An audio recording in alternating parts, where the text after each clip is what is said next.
ताकतवर भेड़िया और कमजोर मेमना। एक बार एक मेमना भेड़ बकरियों के रेवड़ के साथ घास के मैदान में चल रहा था।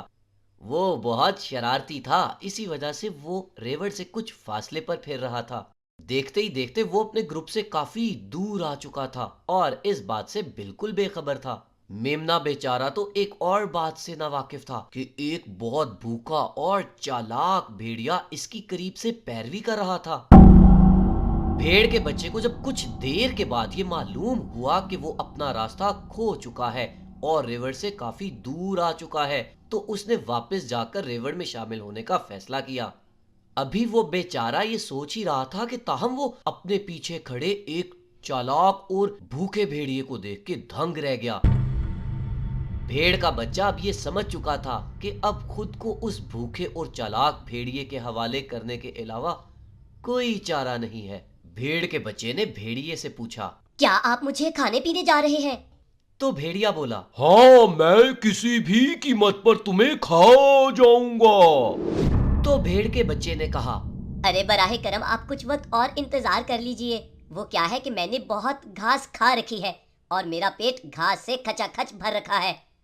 अगर आप मुझे अभी खाएंगे तो आपको ऐसा महसूस होगा आपने घास खा लिया है। बराहे करम कुछ देर इंतजार कर लीजिए ताकि घास हजम हो जाए। हाँ। भेड़िया बोला, तो ऐसी बात है।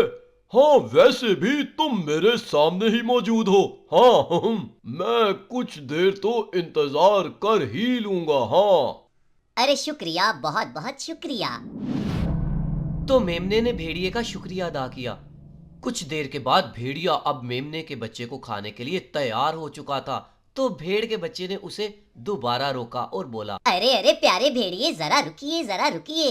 अभी घास को हजम होने में कुछ देर और बाकी है। अगर आपने अभी खा लिया तो आपको मेरे पेट में बहुत ज्यादा घास नजर आएगा।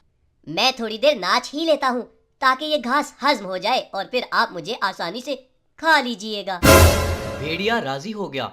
तो मेमना कुछ देर दौड़ता रहा। दौड़ते दौड़ते अचानक से रुक गया। तो भेड़िए ने ये देखते ही इफ्तिसार किया, अरे अब क्या हो गया है? भेड़ के बच्चे ने फिर कहा, अरे अरे वो क्या है, मैं बिल्कुल भी ठीक तरह से नहीं नाच पा रहा। यहाँ म्यूजिक नहीं है ना। ये जो आप मेरे गले में घंटी देख रहे हैं, क्या आप इसे जोर जोर से बजा सकते हैं?